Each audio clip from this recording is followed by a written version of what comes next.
Hello, everyone, and welcome back to the Rundown.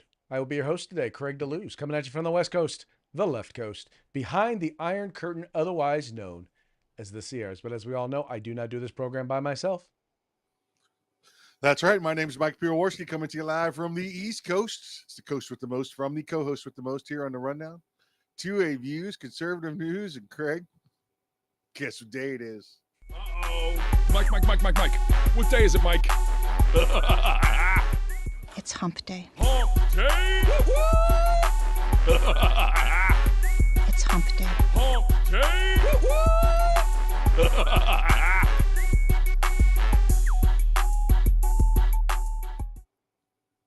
That's right. Today is Hump Day. It's the day in which we attempt to begin the weekend, sometimes with success, sometimes not. But as I love to say, the fun is all in the trying. Get her done. Start it up. Start that engine. Get her done. Get her done. Yeah, dude, it has been a beautiful day here today. The workload has been relatively light. Had a chance to actually just kind of chill, have a beer with my lunch today, and yeah, I think we're gonna be successful, man. I think it's gonna happen this week. The weekend's gonna, other than this show, the weekend's gonna start early. It's always great when a plan comes together. Oh yeah. So if I'm getting a little tipsy in tomorrow and Friday's show, just know it's on. It's on like donkey dong. Most definitely, sir. So how is the weather treating you out there? Any hurricanes or gator attacks? No, that's you see, our wildlife stays where it's supposed to. You know, it's you stay away from it. All right. Like don't build a prison in the middle of the gator swamp, right? Don't take your dog for a walk down by the lake. We know these things here, you know. Well, and except building a prison by a gator swamp is probably not a bad idea. oh, it's not a bad idea unless you're a prisoner, and then that's Unless a bad you're a idea. prisoner. Well, then maybe, just maybe, you ought to stay away from the water. Yeah, that's right. Yeah, don't do it. Don't do it. Not saying, All just good here. saying. Weather's good here. Yep. Weather's good. Excelente, excelente. You know what? I'll tell you, that's the only thing that I regret about having my studio in the house is that I cannot partake of a cigar while we are doing the program. Oh, you tried that one time when the wife wasn't home. I remember that. Yes, I did. I just remember my daughter was like, "What is going? Who's smoking in the house?" Yeah. I had the Go tell air mom. Go tell mom. purifier and the fan, and I was like, "Yeah, none of it works. None of it works." Nope. Well, this is a separate room from the house because otherwise it wouldn't work. Yeah. There you go. Exactly. Which is, it's funny now. Even smokers, even people who are like chain smokers, don't smoke in the house anymore. No. You know what? I've been catching up, rewatching Mad Men. Did you see that one? You know, I watched it back in the day, and I made it through a couple of seasons, but I don't know why I just stopped watching. It probably like everything else on cable. It took 2-3 years off at times, but Hmm. that's why I wait to watch something until it's completely over. But everybody smokes in there, and they're smoking all day, every day, everywhere. You know, that's Hmm. how we grew up. That's how I grew up anyway. Everybody was smoking everywhere. Oh yeah, I was telling someone the other day. I was like, they were talking about being sensitive. I'm like, I'm not sensitive. I'm like, when I grew up in the car with the windows rolled up, completely up, while Dad was chain smoking. Oh yeah, exactly. Smoking on airplanes, smoking in Hmm. restaurants, at Yeah, the table while you're eating dinner. Yeah. we lived through that. Oh yeah. Yep. We are still alive. That's a strong like bull. Yeah. I was telling somebody the other day, I said, the one thing I will say is this, because back in the day when you used to go out to clubs or whatnot here at least in California, you had to kind of dress up. And Yeah. I still remember the first time we went out after the ban on smoking in bars and restaurants took place. And I just remember it was the first time I could ever remember not having to send my suit to the dry cleaners the next day. Oh yeah. So Yeah. Absolutely right. You're correct. that was one thing that I will say. As much as I am not a fan of government overreach and government telling us how to live our lives, I can honestly say that I benefited from that. Yeah. I can remember with the parents, grandparents, aunts, uncles all sitting around the dinner table or breakfast table, didn't matter what it was. It was a coordinated three function movement, Craig. It was the coffee cup, the cigarette, the food. The coffee cup, the cigarette, the food. And they kept something was always in one hand. And it was about what's on the ground, what's down. It was the coffee, cigarette, food, coffee, cigarette, food. It was like a dance. Yeah. Hey, the things we remember about our childhood. Yep. Weird. All right. Well, hey, let's get into the program. And we'll start off, once again, as we usually do, with a quick shout out to our sponsors. Yeah, Hitman Industries, hitmanindustries.net. Now you can get yourself an AR barrel factory direct from those that make them for the factory makers of barrels or factory makers of ARs. That's hitmanindustries.net. They got rifle caliber, pistol caliber, any length you desire. Reach out to them today. California Republican Assembly fighting a good fight behind enemy lines. Now you can take part in California's future today. And if you want the best in tactical concealed holsters, get on over to hogholsters.com. That's HAWG holsters.com, hogholsters.com. Use the discount code the rundown. It's all one word, no spaces, all caps. Get yourself a nice little discount. If you want the best in field gear, tactical gear, law enforcement, security, EMS, fire, whatever it may be, get your group together, get your agency together. Place an order at uscombatgear.com where you can get everything except the gun. That's right, folks. These are our sponsors. They bring us to you so that we can bring you to them. Do us a favor, do them a favor, do yourself a favor. Visit their websites. It's real simple. You just follow the links in the description of this program. Go to their website, check them out, spend some money with them, and make sure you tell them it was the guys over at The Rundown that sent you. Also want to encourage you, if you are watching us live on YouTube or on Facebook or on Rumble, go ahead and comment. Let us know what you think about the program. Let us know what you think about anything. Maybe we're not talking about a subject you want to talk about. Let us know. And if we find your comment to be interesting, we'll share it with our audience. And if we don't, then we won't. And by the way, interesting does not mean we have to agree. In fact, if you disagree with us, we will take it upon ourselves, if appropriate, to mock you. In your face, Dick Tracy. In your face. And that's the way we roll. Having a good time. All right, let's get into today's stories.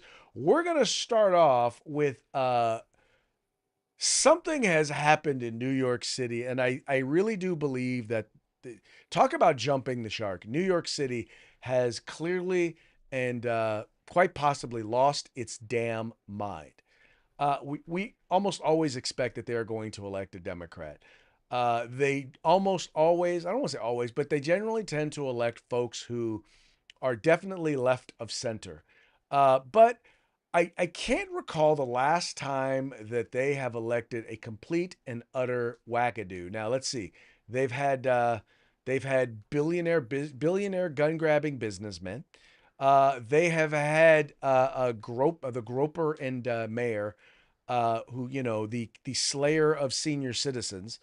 But I do believe, and I could be 100% wrong, this is the first time that they have elected, or at least, let me clarify, that the Democratic nomination for mayor in the city of New York has been won by a communist, Islamic jihadist. This is the first time I can imagine. Now, for those of you who are wondering what I'm talking about, I am talking about the victory by Mr. Zoran Mamdani. Basically, he's declared victory in the Democratic mayoral primary. Now, for those of you who don't know, New York City actually has a Democratic primary, so that it's not a nonpartisan race. The current mayor, who ran as a Democrat last time, is now running as an independent. So I believe, and so basically, this guy Zorhan has defeated Mr. Cuomo, Andrew Cuomo. Here we go. Andrew Cuomo. He's defeated him 43% to 36.4%. Now they have a ranked choice voting, but ranked choice voting isn't going to change this. In other words, ranked choice voting is, all right, you go through different waves. You count the votes for the person who you would have won, and then who do you have ranked second, third, fourth, fifth. But there is pretty much no way that Andrew Cuomo is going to be able to catch up. So basically, he's out. Now he's considering running as an independent, But that would then leave two establishment-style independents running. Now, obviously, Andrew Cuomo is a Democrat, but one can at least argue that the current mayor is not a Democrat. Now, in case you're wondering, okay, why do I say that this guy is a communist? Well, let's just listen to a couple of his proposals. This first one is a proposal where he is a video where he is announcing his desire to fund to use taxpayer funds to pay for uh, gender transitions or gender sex trait modifications for minors in the city of New York. One of the things that we've said, beyond saying that we're going to make this a sanctuary city for LGBTQIA plus workers, beyond saying that we're going to establish an office of LGBTQIA plus affairs, is also that we're going to provide $65 million in funding for gender-affirming care, the same amount of funding that the federal government threatened to pull out from local providers for that kind of work.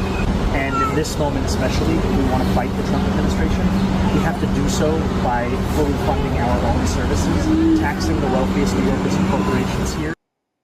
So in other words, he's going to take your taxpayer dollars and he's going to use it to fund, to pay for children's genitals to be mutilated. Now, the other thing that he's going to be doing is he is going to be, because of high prices there in New York at grocery stores, he has proposed to open city-run or state-run, we'll call it state because basically the government-run grocery stores to basically designed to put other grocery stores privately owned grocery stores out of business. Grocery prices are out of control. The cost of eggs and milk has skyrocketed. Some stores are even using dynamic pricing, jacking up the cost over the course of a day depending on what they can get away with. It doesn't need to be this way. I'm Zahran Mamdani, and as mayor, I will create a network of city-owned grocery stores. It's like a public option for produce. We will redirect city funds from corporate supermarkets to city-owned grocery stores, whose mission is lower prices, not price gouging. These stores will operate without a profit motive or having to pay property taxes or rent, and will pass on those savings to you. All right, so once again, understanding that whoever owns the places where these stores are going to be, they're not going to be getting any rent. They're going to be subsidized. These grocery stores that they're taking money from. So in other words, these grocery stores that, by the way, have a profit margin of somewhere between, 2 to 5%. They're going to now subsidize the prices for the government-run grocery stores. That is his proposal. Now, the other thing that he wants to do is he wants to basically he wants to double down and on the sanctuary city part of what's going on there in New York. This is what Tom Homan, the current border czar, had to say about that. Candidate. He hasn't won yet, but he won the Democratic primary, Zohran Mamdani. So he's saying, this is incredible. He's vowed to kick the, quote, fascist ICE out of New York City, okay? So how do you intend to deal with that? Because I would guess there are going to be a lot of criminals and Iranian cells and whatnot in New York City. The job's not done there. What do you say to this guy? Good luck with that. Federal law trumps him every day, every hour, every minute. We're going to be in New York City. Matter of fact, because it's a sanctuary city, President Trump made it clear a week and a half ago. We're going to double down and triple down on sanctuary cities. If we can't arrest a bad guy in a county jail, one agent arresting one bad guy, they release him in the streets like New York does every day. We got to send a whole team to look for this guy.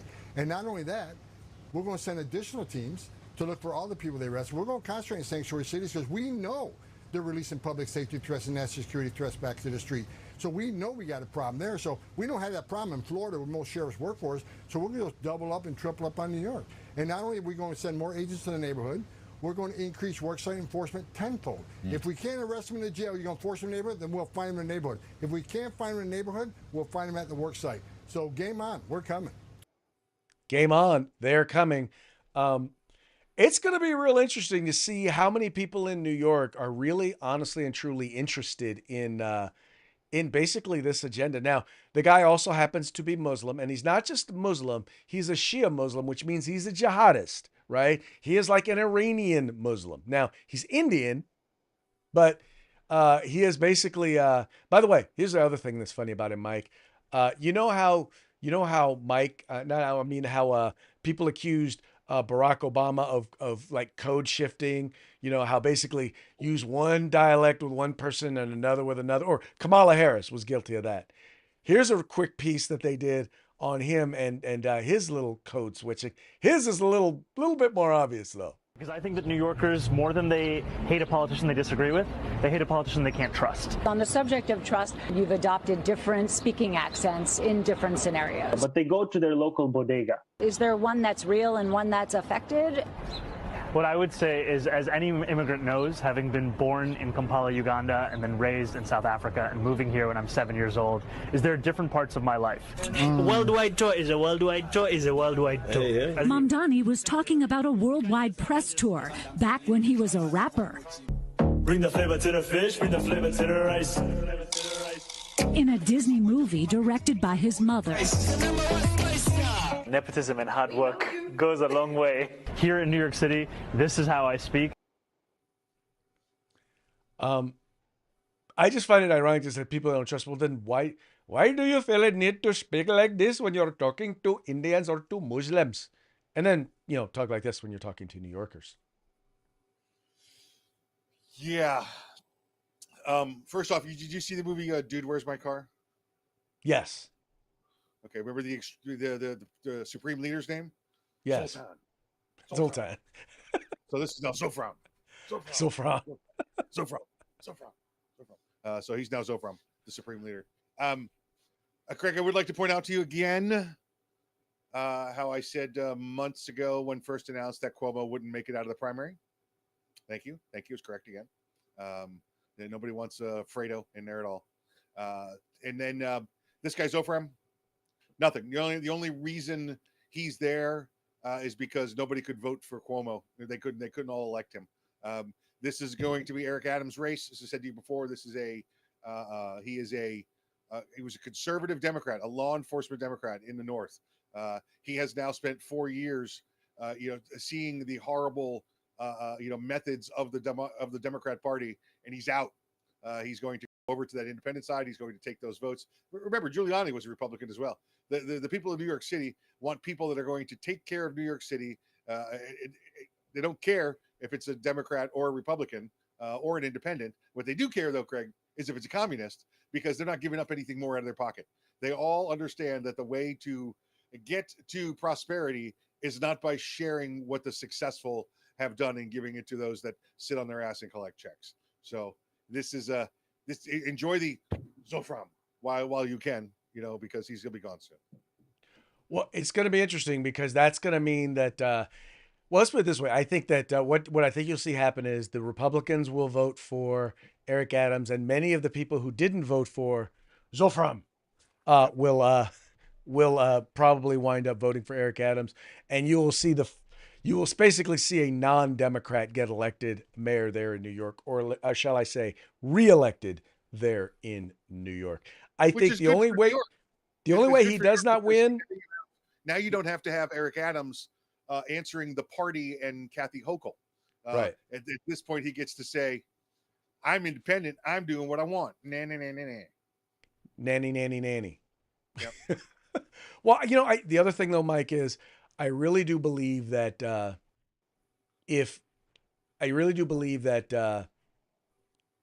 God, I just almost flew right out of my head. And I was right when I said Adams would get reelected. Yes, right. there I do know that. But the one thing that I will say is the only way in which that becomes a problem is if Cuomo decides to run as an independent, because I think that Cuomo will actually siphon off enough votes to make him not win. I don't know, man. I refuse to put my faith in Democrat voters. If Zofram could pull more votes than Fredo Cuomo, he's not pulling off votes from the Republicans. You're right that if Eric Adams running as an independent is going to be taking the Republican vote, that means he's now getting the independent vote and the Republican vote and the Democrat vote and the African American vote that liked him beforehand. And the only thing you've got now is Zofram. So Zofram. And there you go. and he's out. So All right. Hey, wanted to make a quick shout out. The Gun Foodie, Patrick Collins over there at the Gun Foodie says the Gun Food staff is watching while counting inventory. Hope you gents are well. Yes, we are doing quite well. Thank you so much for tuning in. Great. So Patrick's sitting there naked, huh? He's sitting there naked counting bullets. I can only get to 21. Oh, funny stuff, funny stuff. Here's another one that's really interesting. So you may have already heard today. In fact, you probably have already heard today. There is a report coming out of intelligence agencies that basically says the early assessments are that the nuclear program of Iran may have only been set back a few months, not years, not totally devastated, but a few months. And we'll talk about that. We'll get a little bit more into the report in a minute. But what I find kind of interesting is the gleefulness that the media has had as they almost seem like they're celebrating the fact that Iran may still have an opportunity to get the bomb. About the battle damage that resulted from those U.S. military strikes on these 3 Iranian nuclear facilities over the weekend. And as you said, it was produced by the Defense Intelligence Agency, which is the Pentagon's intelligence arm. And it is worth noting that it is a very early assessment. The strikes were only a matter of days ago, and the intelligence community is still gathering intelligence. They are still working to come up with a full, comprehensive picture of what exactly happened here. But based on a battle damage assessment that was carried out by U.S. Central Command, essentially looking at the images and looking at what was actually damaged, the Defense Intelligence Agency has assessed that the core components of Iran's nuclear program are largely intact, and that Iran's nuclear program has essentially only been set back by months. Now, we presented this information to the White House for comment, and White House Press Secretary Carolyn Leavitt, she did acknowledge the existence of this assessment, but she said in a statement that the administration disagrees with it. She said, quote, "This alleged assessment is flat out wrong and was classified as top secret, but was still leaked to CNN by an anonymous low-level loser in the intelligence community. The leaking of this alleged assessment is a clear attempt to demean President Trump and discredit the brave fighter pilots who conducted a perfectly executed mission to obliterate Iran's nuclear program. Everyone knows what happens when you drop 14 30,000-pound bombs perfectly on their targets, total obliteration." Now, it is worth noting here that there has been dissent, I should say, within the intelligence community, within the defense community, about just how much of an impact these massive bunker buster bombs would actually have on Iran's nuclear facilities. It was far from certain, given that these bombs had never been tested in an actual combat scenario, whether they would actually penetrate those very, very deep. So as you can see, she's just kind of excited. She's like, "Yeah, we were hoping they wouldn't do anything, and looks like, wow, from early assessments, looks like they really didn't do anything." Well, let's just be real. Now we know that, that those reports, first of all, they were highly preliminary, meaning, and by the way, they were low certainty, which basically means, let me do this. Let me let Will Kane over at Fox News explain to you why, or first of all, give you the real lowdown and tell you why you don't necessarily need to believe this assessment. Fox News alert. In the past few minutes, CIA Director John Ratcliffe issuing a brand new statement on Iran's nuclear program. He said, quote, "CIA can confirm that a body of credible intelligence indicates Iran's nuclear program has been severely damaged by the recent targeted strikes. This includes new intelligence and a historically reliable and accurate source that several key Iranian facilities were destroyed and would have to be rebuilt over a course of years." And also new this hour, cabinet officials are set to brief the Senate on Thursday, the House on Friday, regarding the strikes in Iran. That comes as new satellite images show significant damage to Iran's nuclear sites. Also, the International Atomic Energy Agency says the Iranian nuclear program has been set back by years, not months. Not what is reported by the New York Times and CNN, and have you believe, not months, but years. And that, as sources within the Defense Intelligence Agency tell Fox that the report relied on by CNN and the New York Times was based on a single day's worth of intelligence. That's it. One day. And even if these facilities were not obliterated, the damage it caused was severe and significantly set back Iran's nuclear program.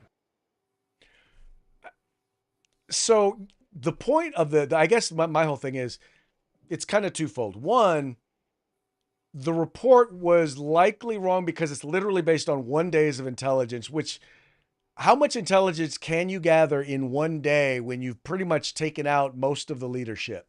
That's number one. And then number two, whoever leaked this, whoever put it out there, they did it for one of two reasons. Well, they did it because they wanted to make Trump look bad, or they wanted to make the media look bad. A low-level loser. Loser, she said. Yes, she called him a loser. And I do. Okay, so I got to say this. I don't mind Trump name calling.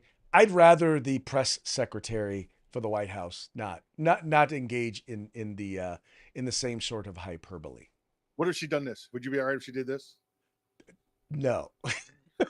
She said, I would have laughed. Let us be clear. There's a low level that leaked it. What if she just made the is the L for low level? Do you have to do two L's? All L, 3 L's. Three L. Low level loser, triple L. We'll just call it, there's a triple L who released this. It's a triple L. We got a triple L. And one other correction to what she said fighter pilots. These were bomber pilots. Let's be clear on that. Oh, listen, I love bomber pilots, but straight and level. That's how they go. Yes. Listen, fighter pilots, right? And just joking. It's a fighter pilot, bomber pilot humor. Craig, did you ever see, or did you ever hear the joke, why doesn't Poland have an ice hockey team? No. Because the guy with the recipe for ice died. Okay. Well, that's what's going on in the Iranian nuclear program. Okay. Not only did they drop 14 of these bunker busters, right? They killed everyone involved in the nuclear program. And they didn't just bomb the nuclear facilities. Remember, they went around the country and killed everybody that had anything to do with the nuclear program. So you might say, even if you lie and say, oh, listen, they can rebuild the facility in 3 months. Great. Ain't got nobody to work there. They're going to send guys back to school for 20 years worth of nuclear science. There's nobody left. They got rid of them, right? You know, it's like, all right, it's all built. How does it work now? Man, no clue, buddy. I'm just I'm a concrete contractor. I don't know. It's really, it's really a shame. Well, what they're saying is that supposedly they may have gotten out some of the material that they need, but as far as we know, it's going to be real hard for them to find to get some new nuclear scientists. I mean, they're not going to be able to just go on Indeed and start recruiting or ZipRecruiter. Not unless they're willing to offer some sort of, protection from bunker buster bombs. Yeah, that don't work because listen, they did the post battle damage assessment, right? Remember the first day they weren't sure how deep it went. Now we know a week later they were able to view down in there, Craig, and they went so far down that you could see lava. That's how deep the hole is. Okay, it's pretty far down. Is that the core of the earth? I think so. Damn it. Yeah. So anyway, I just think though it's sad how once again, and I saw all the reports coming across all morning, how, like I said, they seemed like they were media seemed like they were celebrating. They probably did. It's just how they are. Oh, look, we could prove Trump wrong. No, you can't. Now you just look like you look like a bigger loser. Yes. You have to be a special kind of sick to be rooting for a jihadist nation to get the bomb so that they can drop it on us. Not just a loser, but a low-level loser. That's a low-level loser. There you go. Yeah. Triple L. All right. That's it. Okay, next, GOA, the Gun Owners of America, one of the nation's premier Second Amendment civil rights organizations.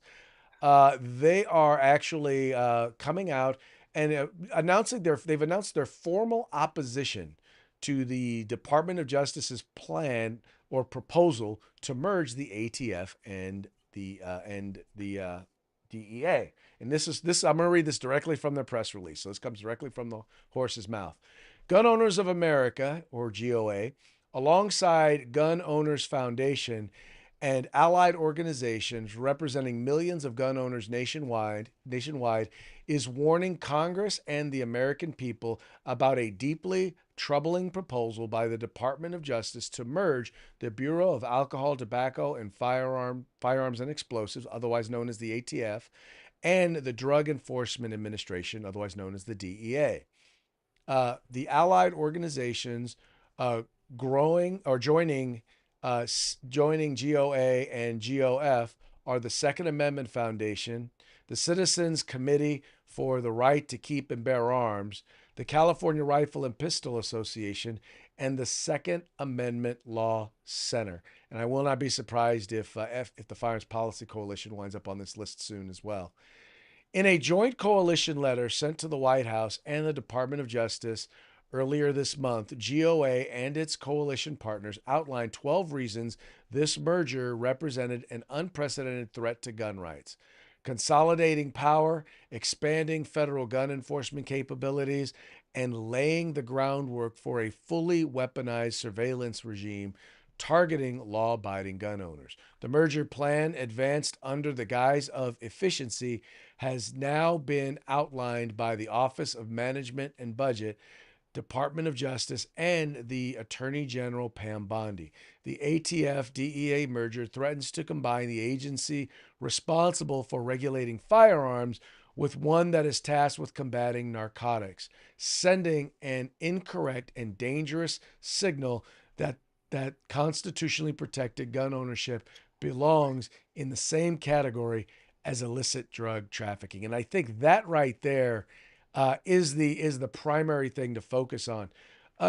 You want to treat gun owners like criminals, or you're saying that gun owners are like criminals. And so therefore we're going to now make it so that alongside going after drugs, we're now going to go after law-abiding gun owners. Okay, so we've you and I have had this conversation before. We've had it on air as well. The ATF's going away. All right, this is not going to be the DEATF. You know what we talked about. This is going to, and I think they're trying to save face with the law enforcement community. The ATF's going away. It's going to cease to exist. It's going to get absorbed into DEA. What's left is going to go over to the FBI. These agents are going away. They'll figure out what's got to remain as far as the ATF for the regulatory stuff, the alcohol part, the tobacco part, and the firearms part. You're still going to have somebody in that industry that goes out there and check licenses and making sure that people are doing things the right way. According to the written policies and procedures, these are inspectors. These are not agents going out to arrest people, trying to make sure, policies and rules are being complied with. Good for GOA for bringing it up that, hey, we don't want ATF agents just being ATF agents somewhere else. We don't want them going after law-abiding gun owners the same way drug enforcement agents would. Okay, duly noted. I have no doubt that the plan from this administration is to pretty much abolish the ATF's enforcement activities on law-abiding gun owners. In fact, we had them within the past 2 weeks officially come out and denounce the last of all of Biden's executive orders and policies on how the ATF deals with gun dealers and gun owners. Well, I think you're right, Mike, and I think that this is not necessarily signaling to the White House. I think, it's signaling to the White House and to Pam Bondi, make sure your verbiage, and as you roll this thing out, that you address these issues.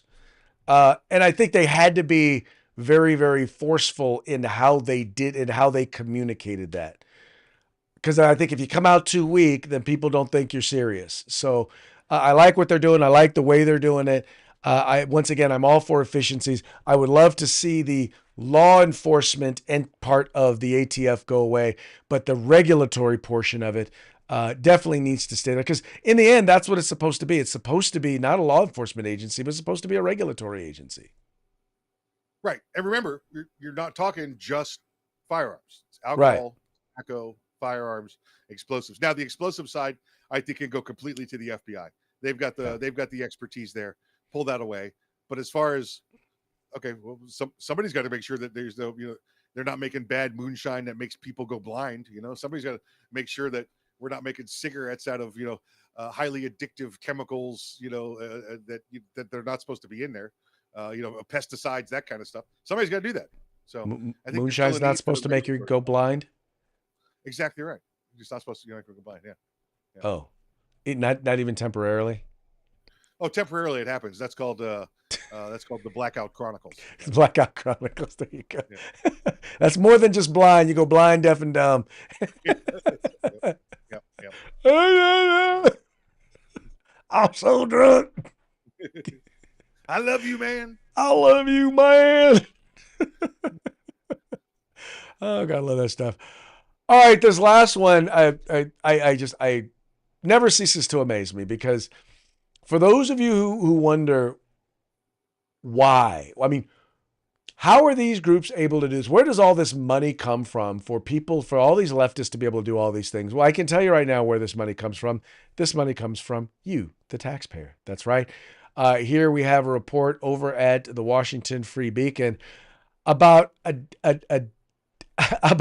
Democratic representative who's requesting $1.6 million in taxpayer funds to go to a far left-wing group that teaches illegal aliens how to dodge ICE. It says their freshman Democratic representative, Dave Min, from California, is seeking millions of dollars in taxpayer funds for a left-wing group that provides illegal aliens with tips and tricks to avoid the federal immigration agencies. Min, considered one of the most vulnerable House Democrats running for re-election next year, requested $1.6 million for Asian Americans Advancing Justice Southern California as part of his annual congressional direct spending request, which lawmakers submit each year for, quote, legislative funding priorities. The organization, based in Los Angeles, advises immigrants, including those in the United States illegally, how to avoid encounters with immigration customs enforcement officers, according to how-to guides published on its website. First of all, I'm just going to make a sweeping guess, and I'm going to assume that in a Republican-led Congress, that funding ain't coming. Yeah. Where do you think it's coming from? Is it coming from USAID? Is it coming from all the other Doge programs that found out to be shams and fronts for slush funds for Congress? Where do you think it's coming from? And what it must be? It's probably a low-level loser that forgot to give them the intel on that. They can't make this happen anymore. Would not surprise me one bit if that is exactly where it was coming from. Not one bit. Where are they going to get we're going to get the money from? They're not getting it anywhere. It's not coming from anywhere. Now, listen, if the individual congressmen want to pony up the money, come pull out of their own personal slush funds that the Doge didn't have oversight on, something with their own bank account with their own name on it, You never know. All I know is, forget you guys. I'm like, look, there's a reason why people are leaving the Democratic Party, and that is because the Democrats are idiots. Look, for those of you who are still reasonable people, and I know that there are still people in the Democratic Party who are reasonable people. Name two of them. Well, my brother's a reasonable person. He's, my brother is a very reasonable person. Yeah, he is. I'm sorry. Name two elected people. Oh, two elected people. Well, see, it's okay. It gets a little harder. They're all at local government, because once they get into state government or federal government, they lose their minds. There is a guy named Adam Gray from California who has been solid on the Second Amendment here in California. At least he's been pretty good on the Second Amendment here in California. And he's a Central Valley Democrat who basically he is moderate because I don't know if it's because he has to be, or if it's because he's just kind of moderate and just for some reason decided he's going to be a registered Democrat. I don't know. But he actually, I would say, would qualify as a moderate Democrat. There you go. So I ask you for two, and you give me one mid-level California Democrat that nobody's heard of. Sounds like a great guy, but no. I will say this: if you vote with the weirdos, I'm putting you with the weirdos. That's it. There you go. I think that's a pretty safe statement. Yep. All right, folks. So that now brings us to our parting shots. Parting shots are brought to you by Hog Holsters. Just go to hogholsters.com. Use the discount code The Rundown, all caps, no spaces, and get your hog holster today. For those of you thinking that Hamas was dead and gone and we're no longer around, well, guess what? According to our friends over at the Babylon Bee, fake news that you can trust, Hamas claims responsibility for New York City mayoral primary. Quite possibly. Quite possibly. Quite possibly. And then you have Mr. Jihadi Mandani. Mandani vows to knock down World Trade Center to build more affordable housing. How much more affordable housing can you have than free? Pretty much. And in response, or at least as a part of the whole not really reporting or accurately reporting or celebrating a false report, or at least an inaccurate report on the success of the bombing campaign there in Iran, CNN, Hiroshima barely set back by an atomic bomb. Barely set back. Months, but perhaps months, Craig. That's it. It'll probably be months before Japan comes back. Yes. Anyway, folks, that's going to be the end of the program today. Well, not quite the end, because we got one more thing, and that is one more quick shout out to our sponsors. Hitman Industries, hitmanindustries.net. Now you get yourself AR barrels straight from the manufacturer. Rifle caliber, pistol caliber, any like you desire. Get on over there, hitmanindustries.net. California Public Assembly fighting a good fight behind enemy lines. Now you could take part in California's future today. And if you want the best in field gear, tactical gear, web gear, law enforcement, security, EMS, fire, whatever it may be, get your agency together, get your group together, put in an order at uscombatgear.com, where you get everything except the gun. That's right, folks. Once again, please take a moment, visit our sponsors. All you have to do is follow the links in the description to this program. And with that, we're going to wrap this show up. We very much appreciate you tuning in. We appreciate you liking and sharing the program, and encouraging your friends to do the same. We will be back tomorrow. Same bat time, same bat channel. And tomorrow will be Throat Punch Thursday. Fun day. Holler at you tomorrow.